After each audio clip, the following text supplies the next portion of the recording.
I would like to welcome you to Water Your Soil. First things first, I ask that you will like and subscribe to my YouTube channel. When people on YouTube say like and subscribe, it's normally because of the algorithm. Like, the algorithm is what shoots your videos out to people. So it's what keeps channels alive and it what gives videos views. So be sure to like and subscribe. Now, this video is going to be different from a lot of the other videos that I post. Like, this video is not going to be a review of a credit card. It's not going to be a credit card video. And it's really not going to be about any tips or anything regarding credit. This video is basically going to be similar to the direction that the Water Your Soil YouTube channel is eventually gonna grow into and gonna go into. So I've been on my credit journey. I say credit journey because I just started learning about credit on an intense level probably about 6-7 years ago. But it's been a 6 or 7 year journey, and I've helped countless amount of people over the years. And one of the most common things that I get when helping people, they are surprised that they didn't learn about credit early on. Once they figure it out, and they figure out that it's not as complex as it's made to be believed to be. So once they go through that, they just have it in their mind. They're like, wow, I can't believe that this information wasn't accessible when I was younger. And that's something I want to talk about in the early parts of this video. Like, the information is not accessible for a reason. Credit is something they could put that into books in middle school and high school, but they choose not to. The reason why they choose not to is because personal finance is one of those fields that if you excel at personal finance, you separate yourself from the pack. And society and the way how things is built on the elite and the people who are well to do, their ability to separate themselves from the pack. So I don't think we'll ever see a day where things such as credit and budgeting and important things like that, as far as personal finances, are taught in school. I don't see that day coming. I don't even know if there are credit courses when it comes to colleges. I'm sure maybe a couple of colleges have credit courses, but I know when I was in school, no one offered a credit course. But for something such as credit, is very, very important and very valuable. I think a lot of times a lot of people underestimate it because everyone is so built and focused on income and focusing on income and how much cash you could bring in, how much money you can make, what your hustle is. That just seems to be the big thing these days. Like, oh, I could go out and make this amount of money, or I came up on this type of money, or I'm gonna go out and get an extra job and so I can make more money. So everything is about making more money to replace the money that you spend. So credit often gets put on the back burner, and it gets put on the back burner normally until someone needs something. Like, maybe they need a vehicle, and they don't have the finances to just flat out go and purchase a vehicle, or maybe they want to purchase a home, and more than likely they don't have the finances to just go out and flat out purchase a home with cash. So they do need the financing for that. So normally they'll get rejected or something, and then they'll want to improve their credit score, because when people normally come to me for help, it's from a place of desperation. That's one of the things that I hope we can get through as a society. That's really one thing that I would like to see us build past, is waiting until we're in a desperate situation to seek help and seek knowledge. It would be cool and it would be very good if people actually sought help and were proactive before desperation. Because when you're desperate, you begin to do foolish things. You want to rush the process, and honestly, building up your credit score the right way is not something you want to rush. You want to understand the process, because when you understand during the process, it actually helps you with knowing what helps your score and what hurts your score. So you want to know those things. But I always tell people, when you're trying to build up your credit score and you want to do it seriously, because it's going to take some time and it's going to take some patience, and it's definitely going to take dedication and focus. If you're not focused, you're not going to be able to do it, especially the legit way. But I always tell people, you want to know and have your reason why you want to do it.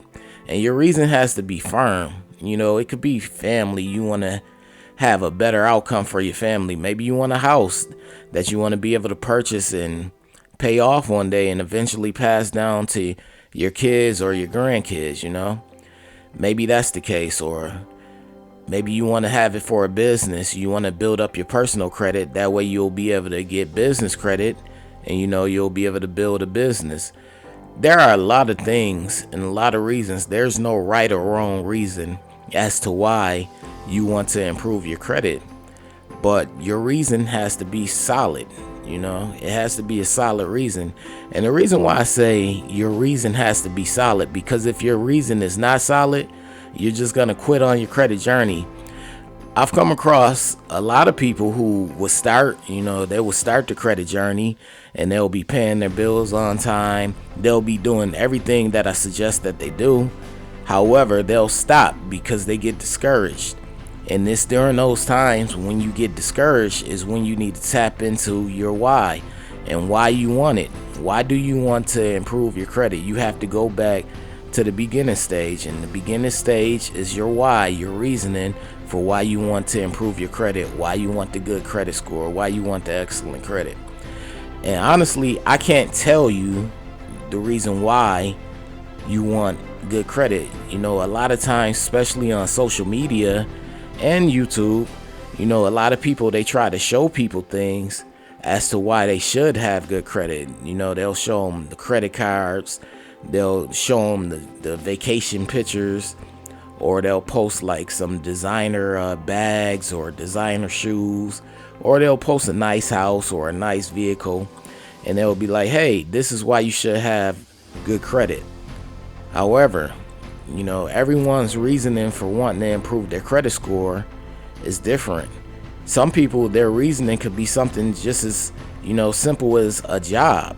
They want better prospects as far as a job is concerned.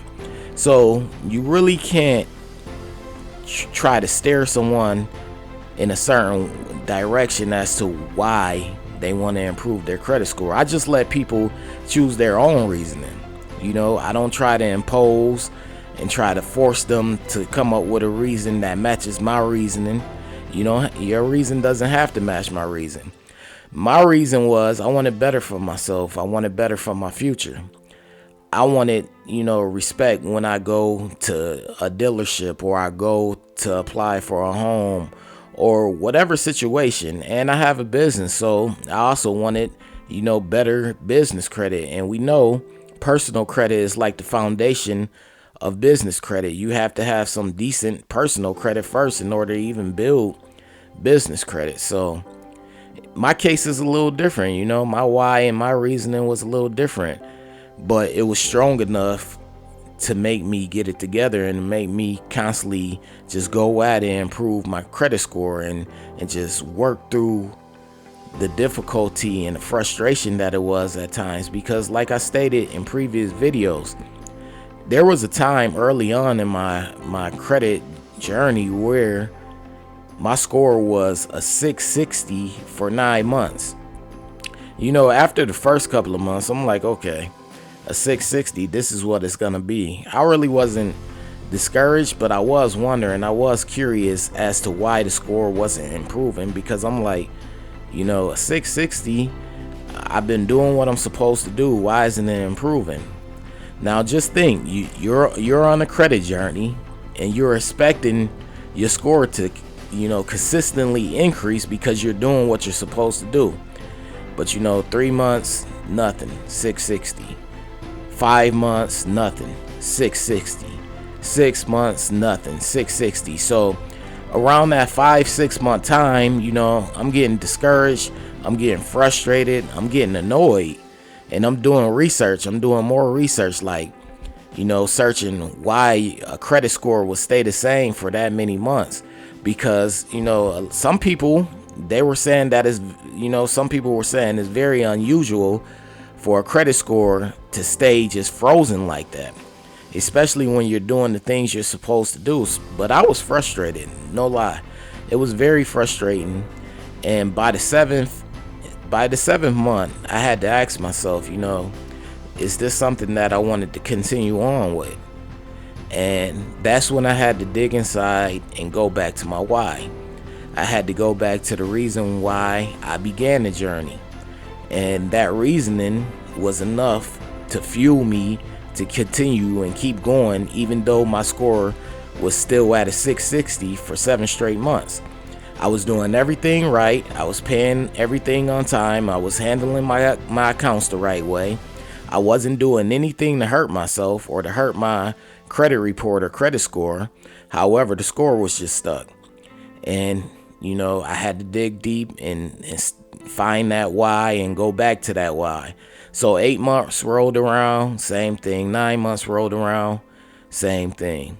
Finally, after the 9th month, it went up. It didn't go up by a lot, but it went up. And when it went up, I was like, cool. And then after that, it just continued to go up, and it just started bursting up, So that let me know right there, like no matter if you feel stuck on this journey, because it's gonna be times where you get frustrated and you get annoyed and you may feel stuck. But that let me know right there, if you ever get to the point where you feel frustrated or annoyed because your score maybe not be increasing as fast as you would like it, you always have to go back to your why and tap into why you want good credit. That reasoning right there, if it's solid enough, that reasoning will drive you past that moment. Because I'm gonna be honest with you, a lot of people quit on this journey. That's what people don't tell you. A lot of people begin the process of improving their credit, and once it gets difficult, they get discouraged. And once they get discouraged, they don't feel it's worth continuing, so they fall back in their old ways. They fall back on, not paying and making late payments and getting more debt and things of that nature. And they pretty much just hurt their score and ruin their prospects for the future as far as increasing their credit score. But when you have that why there, that keeps you in the right frame of mind, where you know that you got to continue to press through. And I just want to encourage people, because I've been at this for a while, and I've helped a lot of people, and I seen the ups and the downs. I experienced the ups and the downs. And no, it's not gonna be easy, and at times it's not gonna be fun. It gets very boring at times. Building up your credit score can be very boring because it's a change of a lifestyle. You figure you're trying to increase your credit score, and credit is based on debt management, so you're bound to get bored during your credit journey, and you're bound to get frustrated, and you're bound to lack patience, because everyone wants that pretty 740, 760, or 800 credit score. But with that comes work. You actually have to put in the work in. Some people, they go out and they attempt to buy it, but buying it is never going to get you the same result or the same gratification that you'll have if you go out and earn it. And the one thing that earning your credit score does, number one, it makes your credit report legit to lenders. So they'll go over your credit report and they'll see why your credit score is like that. They won't see, oh, he got trade lines and all this other stuff. They'll actually see why. They'll see that you've been doing the work.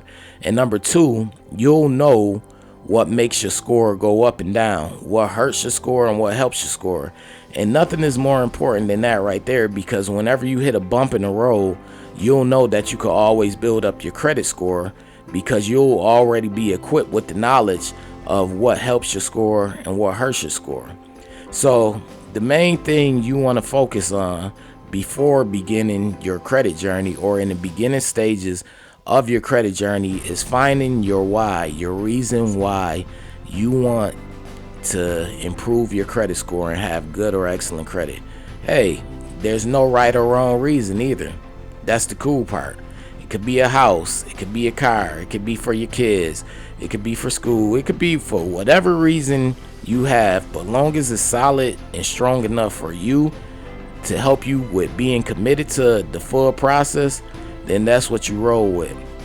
I'd like to thank you all for stopping by and listening to this video. I ask that you all like and subscribe. In the future, I'm at like number 81 as far as videos. I believe this is my 81st video. And once I reach 100, the channel is going to make some little changes as far as, I'm going to start doing a little more podcasting. I'm probably going to start going live and actually be in the videos. And I got that plan for post 100. So I'm about 18, 19 videos away. So make sure you stay tuned. Also, be sure to share this video if you find it informative, or any of my YouTube videos informative. Make sure you share them with people if you think that they can assist someone or help them out. I'd like to thank you all for listening. Please like and subscribe. Thank you.